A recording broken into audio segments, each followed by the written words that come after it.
बहू, अरे ओ बहू, अरे शाम हो गई है, बाहर निकलो भाई। हे भगवान, कैसे इन लोगों की जिंदगी कटेगी। एक हम लोगों का जमाना था कि सास ससुर के सामने अपने पति को देख भी नहीं सकते थे, और आजकल के लड़के लड़कियां हैं कि शादी होते ही बेशर्म हो जाते हैं। दिन भर कमरे में पड़े रहते हैं, न माँ बाप का डर न गांव समाज का डर। बहू, अरे ओ बहू। हाँ माँ जी, क्या हुआ, कोई काम था क्या? हम कह रहे हैं कि अगर कोई काम नहीं होगा तो क्या दिन भर कमरे से बाहर नहीं निकलोगे तुम लोग? मेरा बेटा तो बेशर्म है ही, तुम्हें तो लाज आनी चाहिए। शाम हो गई है, अभी तक घुसे पड़े हो कमरे में तुम लोग। कुछ काम वाम नहीं करना है क्या? अरे माँ जी, सारा काम निपटा कर ही मैं आराम कर रही थी। पता है मुझे कितना काम की हो। बस किचन का काम कर लोगी और ऐसे जताओगी जैसे दुनिया भर का काम कर लिया हो। मेरी तो समझ में नहीं आता है कि तुम्हारे घर वालों ने तुम्हें सिखाया क्या है। अरे गुस्सा मत होइए माँ जी, बताइए अभी क्या करना है, अभी कर देती हूँ। मैं खेत की तरफ जा रही हूँ, भैंस को चारा डाल देना और पानी पिला देना, और अपने पति देव से कह देना कि बाजार जाकर साग सब्जी खरीद लाएं। दिन भर घर में आराम आराम करते करते उसका तो शरीर भी दर्द नहीं करता। हे भगवान, क्या होगा इन लोगों का। ठीक है माँ जी, आप खेत की तरफ जाइए और लौट आइए। मैं इनको बाजार भी भेज दूंगी और घर का सारा काम भी कर लूंगी। बहू, अरे ओ बहू, अरे अगर खाना बन गया हो, तैयार हो गया हो तो लेकर आओ भाई, बहुत तेज भूख लगी है आज तो। हाँ भाई, भूख तो आज मुझे भी लगी है बहुत तेजी से। आज बहुत सारा काम था खेत में। अरे बहू, ऐसा करना, एक रोटी ज्यादा ले आना मुझे। लो बाबूजी, माँ जी, खाना तैयार है, खाना शुरू कीजिए। हे भगवान, इतना ज्यादा नमक सब्जी में डाल दी हो, इतना ज्यादा नमक डाला जाता है बहू? मेरी तो समझ में नहीं आता है कि तुम्हारे घर वालों ने तुमको क्या सिखाया है। अरे माँ जी, अरे बाबूजी, नमक तो सही डाला था, पता नहीं कैसे तेज हो गया। मुझे माफ कर दीजिए माँ जी। बाबूजी, आज आप सबको बहुत तेजी से भूख भी लगी थी और खाना भी सही नहीं बना। रुकिए, मैं अचार लाती हूँ और कुछ मीठा लाती हूँ, उसी से आज खा लीजिए आप लोग। अरे भाग्यवान, नमक तो ठीक ही है और खाना भी स्वादिष्ट है। इससे पहले तो इतना स्वादिष्ट खाना नहीं बना, फिर क्यों कह रही हो कि नमक तेज है आज खाने में? अरे वो आपकी समझ में नहीं आएगा, ये सास बहू वाली बात है। अगर बहू को काबू में रखना है ना तो सास को ऐसे तेवर दिखाने चाहिए। बात बात में, हर चीज में कमी निकालनी आनी चाहिए एक सास को, अगर बहू को काबू में रखना है तो। अरे तो भाई, ये कौन सा तरीका है बहू को काबू में रखने का? और दूसरी बात, हमारी बहू बिगड़ी ही कहाँ है जो उसको काबू में करने की कोशिश कर रही हो तुम? अरे चुप रहिए आप, आपको क्या पता आजकल की बहुएं कैसी होती हैं। अगर इनको काबू में ना रखा जाए ना तो पूरा घर बर्बाद करके रख देती हैं। पता नहीं कैसे कह रही हो कि बहुएं जो होती हैं वो घर बर्बाद करके रख देती हैं। यहाँ तो तुम बर्बाद करती दिख रही हो मुझे अपना घर। चलिए चलिए, आप अपना ज्ञान अपने पास रखिए, मुझे जो करना है मुझे करने दीजिए।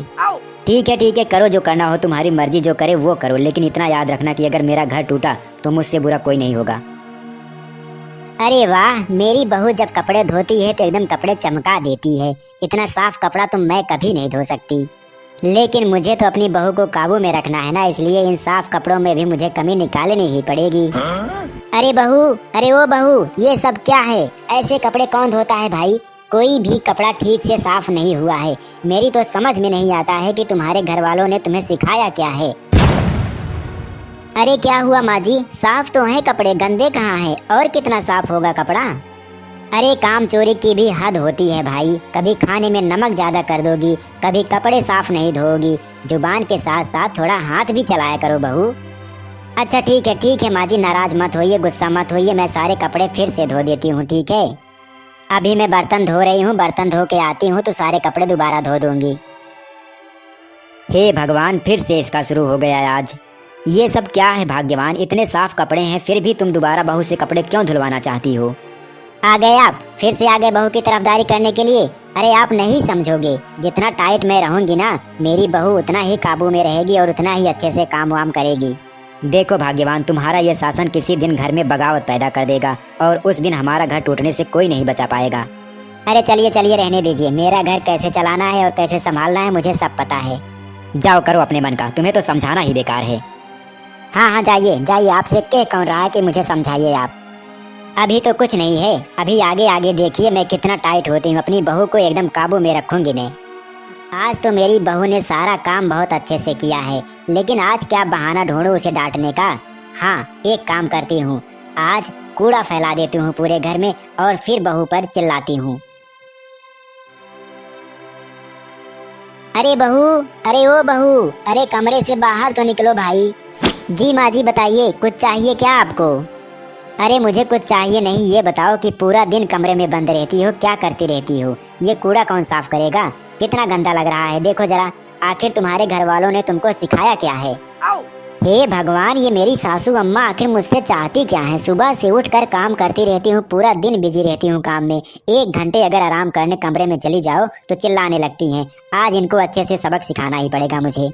देखो माँ जी, अब बहुत हो चुका, अब मुझसे बर्दाश्त नहीं होता है। बार बार ये जो आप कहती हो कि तेरे घर वालों ने तुझको सिखाया क्या है, आप साबित क्या करना चाहती हो? आप यही साबित करना चाहती हो ना कि मुझे कुछ नहीं आता है। हाँ तो आज सुन लीजिए, मुझे कुछ नहीं आता है। आता तो मुझे सब कुछ है, लेकिन आपके लिए मुझे कुछ नहीं आता है। आज से आपका कोई भी काम मैं नहीं करने वाली हूँ। अरे अरे, आखिर तुम कहना क्या चाहती हो? मैं यही कहना चाहती हूँ कि मैं अब आपके साथ नहीं रह सकती। मैं आपसे अलग होना चाहती हूँ। आखिर मेरा कोई काम आपको पसंद नहीं आता है तो आपके साथ रहने से फायदा क्या है, ये बताइए। अरे बाप रे, इन्होंने जो बात कही थी वो तो सही हो रही है। लगता है मेरा जो शासन करने का तरीका है घर पे, वो अब उल्टा पड़ने वाला है। यहाँ तो बगावत पैदा हो रही है। बहुत तेज चलने लगी है तुम्हारी जुबान आजकल। क्या हुआ माँ, क्या हुआ? शोर क्यों मच रहा है इतना? बेटा, तेरी बीवी की जुबान लंबी हो गई है। देख देख जरा, मुझे आंख दिखा रही है और उल्टा मुझे कह रही है कि मुझे इसका कोई काम पसंद नहीं आता। सही तो कह रही है माँ, बिल्कुल सही कह रही है। आखिर आपको इसका कोई काम पसंद कहाँ आता है? तो इसका आपके साथ रहने का कोई मतलब तो है नहीं। ये बात मैं आपसे पहले ही करने वाला था। बताइए, जिस दिन आपने कहा था कि खाने में नमक तेज है, उस दिन मैंने भी तो खाया था, बाबूजी ने भी खाया था। खाना तो एकदम नॉर्मल था, कोई दिक्कत नहीं थी। फिर उस दिन आपने कहा कि कपड़े साफ नहीं हुए हैं पूरी तरह से। पूरा कपड़ा आपने मेरी बीवी से दोबारा धुलवाया। आखिर क्यों? आखिर चाहती क्या है आप? ये देख जरा, नीचे देख जरा, कूड़ा कितना फैला हुआ है। क्या ये झाड़ू नहीं लगा सकती है घर में? क्या माँ, क्यों अपने हाथों से अपना पूरा घर बर्बाद करने पे तुली हुई हो? अभी मैं 10 मिनट पहले यहीं से गुजरा, पूरा फर्श साफ था और आपको मैंने कूड़ा बिखेरते हुए देखा है। आखिर आपने कूड़ा क्यों बिखेरा, इसका जवाब मुझे आप दीजिए। अरे बाप रे, लगता है मेरे बेटे ने मुझे कूड़ा फैलाते हुए देख लिया है। अब तो मैं पकड़ी गई आज। देख लिया ना भाग्यवान, देख लिया ना। मैंने तुमसे पहले ही कहा है कि तुम्हारा इस घर को चलाने का जो तरीका है वो बिल्कुल गलत है। मैंने तुमसे पहले ही कहा था कि तुम्हारा तौर तरीका ऐसा है कि एक दिन मेरे बेटे और बहू बगावत कर देंगे, और आज उन्होंने कर ही दिया। तो माँ, अब तो हम लोगों को आपके साथ रहना नहीं है। तो ऐसा करते हैं, अपना सारा सामान पैक करते हैं और जो शहर वाला घर है उसमें जाके शिफ्ट हो जाते हैं। और अगर आपको कुछ कहना है तो आप कह सकती हो। अरे ये क्या कहेगी बेटा, इसके दिमाग में तो घर पे शासन करने का भूत सवार है। ये हर किसी पे शासन करना चाहती है। ऐसा करो, मुझे भी अपने साथ ले चलो, वरना मैं इस घर में रहूंगा तो ये मुझ पर भी शासन करेगी। अरे हाँ हाँ बाबूजी, क्यों नहीं, अगर आप हमारे साथ रहेंगे हमें बहुत अच्छा लगेगा। अरे नहीं नहीं बेटा, ऐसा मत करो। बहू, मुझसे बहुत बड़ी गलती हो गई है। मैं नहीं चाहती थी कि मेरी बहू बिगड़ जाए, इसीलिए उसको काबू में रखने के लिए मैं तरह तरह के तरीके अपना रही थी। मुझसे गलती हो गई बहू, मुझे माफ़ कर दो। अगर तुम लोग घर छोड़कर चले गए तो मैं अकेली यहाँ पे क्या करूँगी बेटा, मैं तो मर जाऊँगी। मुझे माफ़ कर दो बहू। तो बाबूजी बताइए क्या करना है अब?